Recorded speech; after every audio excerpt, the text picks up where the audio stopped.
Здравейте! Днес ще си поговорим за това как да приключваме старата година и да посрещнем новата. Поред някои от принципите на Space Therapy, какво е добре да правим и какво е добре да не правим.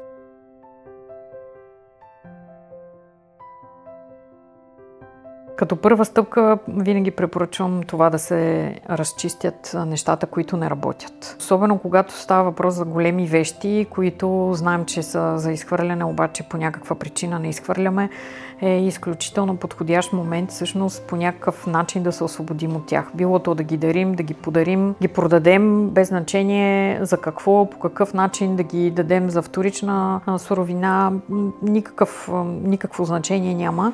Идеята е просто да напуснат нашето пространство. Това е, бих казала, първата и най-важна стъпка, след което, разбира се, физическото почистване. Тоест, след като сме извадили тези вещи, които са неподходящи, развалени, не ни носят радост, нямаме желание повече да имаме нищо общо с тях и така нататък, най-различни причини, тогава е добре да има едно физическо почистване на пространството. Тоест да минем, може да сложим светена вода във водата, с която чистим, или розова вода също можем да сложим от роза, няколко венчелищета също, много е ефективно това нещо, да посипем с салвия, да речем, някакви масла, които също можем да сложим във водата, ще е изключително подходящо. Това, което е добре да направим, е да внесем някоя друга нова вещ. Тя може да бъде чисто символична вещ на новото начало, или да е нещо, което да е свързано с тези неща, които бихме искали да ни се случат през новата година. Това може да са, да речем, някоя свещ, може да е някоя снимка. Табло на желанията е добре по принцип да се прави април месец на астрологическата нова година, но въпреки всичко много добра практика е и около нова година ние просто да си намислим за това на къде бихме искали да се придвижваме следващата година. Можем да си го напишем като списък, може да си запишем някое видео вдъхновяващо, да си сложим музика в него, която да ни активира, т.е. когато го гледаме това нещо да се чувстваме добре. Със сигурност обаче има нужда от нещо в материалния свят, нещо ново. Не е нужно да е нещо голямо, все пак към нещо трябва да се привлече. Така че тази последователност, разчистване, изчистване, подреждане и съответно внасяне на новите неща е изключително подходяща и ефективна. Всъщност сега, като го казах, осъзнах, че съм забравила подреждането, което е интересно. Подреждането е това, което можем всъщност да променим, когато, да речем, разчистваме буквално за Коледа и за Нова година, т.е. не правим целият процес толкова бързо, е да изберем тези пространства, които по принцип са изключително динамични, т.е. пространства, в които много често има хаос. Тогава, когато започнем от тях, те са обикновено някакво пространство до вратата, някакво пространство в кухнята, банята също понякога се образуват такива места. Тоест тези малки места, които ние започваме да разчистваме, това също би помогнало това новата енергия да започне да работи по един нов начин. И ако точно там си сложим едно мини алтарче за новите неща, които искаме да дойде в живота ни, много бързо ще сработи.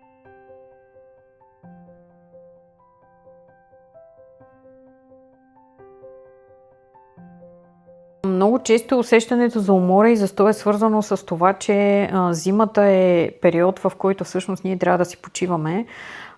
Извършваме огромни, понякога абсолютно безсмислени дейности около коледните и новогодишните празници. Тоест, умората, която усещаме е един вик на тялото за това, че го караме да върши неща, които всъщност няма пространство в момента да бъдат извършени. Зимата е много важно човек да се обърне навътре, да погледне към себе си, към вътрешния си свят, както и към връзката с себе си. Все едно, за да можем да подпомогнем този процес, е добре да си оставим някакво някакво време, в което това нещо да може да се случва. То може да е буквално половин, един, понякога 2 часа, нали, в които просто да седнем и да си говорим, нали, със себе си. Окей, какво се случва, защо съм толкова уморен, да не би случайно да не искам да правя едни неща или може би искам да правя някакви други, но не си ги разрешавам.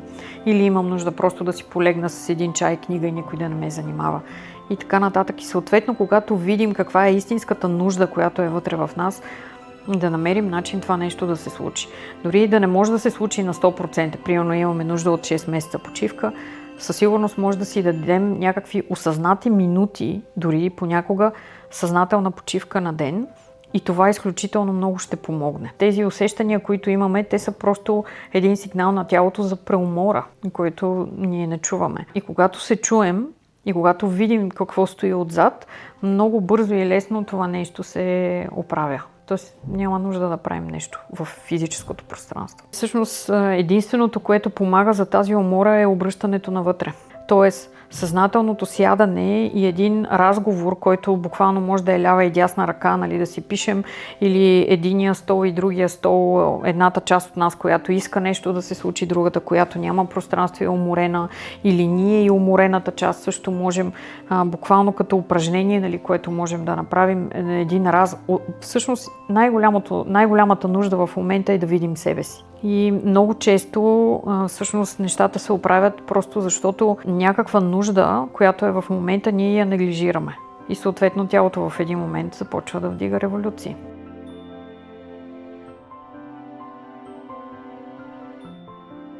По принцип има. Аз обаче съветвам общо взето да човек да се насочи, т.е. когато има едно ново начало, то да се случва, то никога не е на 1 януари, а винаги е някъде в другите части, нали, на годината. Т.е.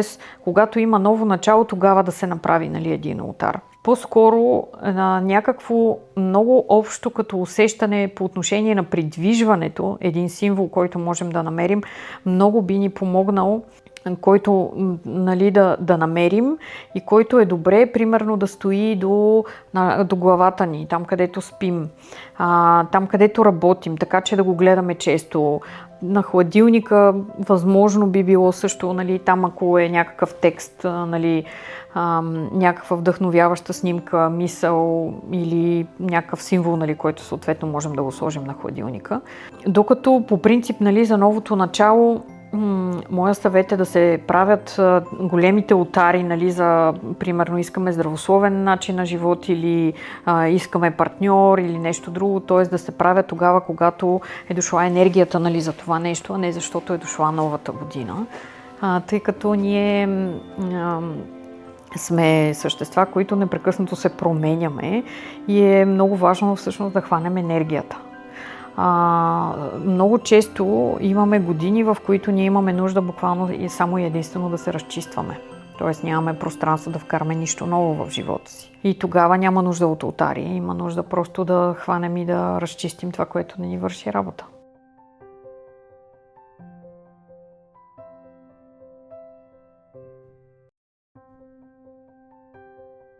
Ако човек е супер претоварен, което има такива моменти, моя съвет е, даже няма нужда чисто съзнателно да започва, нали, все едно да върши още, защото Space Therapy си изисква, нали, енергия. Когато ние нямаме енергия, няма какво да направим, но можем всеки път, когато минем покрай една вещ, която е за изхвърляне, която е счупена, която не работи, как да кажа, буквално да правиме една стъпка на ден, една вещ на ден, с която всъщност ние да се разделим, да изхвърлим, да дарим, да я подарим. Това означава, нали, че в края на годината ние ще имаме 365 вещи, нали, с които по някакъв начин сме ги наместили в нашия живот, което всъщност на края на годината ще имаме много голяма промяна. Всички хора, с които тази година сме работили, бих искала безкрайно да ви благодаря за работата, която сме свършили, за доверието, което имате към мен, както и за това, че ми позволявате да бъда участник и свидетел на вашата промяна, защото тя е изключително вдъхновяваща и за вас, но също така и за мен. Пожелавам ви много бързо и успешно интегриране на всички процеси, които имате, и ще се радвам да се срещнем отново и в следващата година и да продължим нашата работа.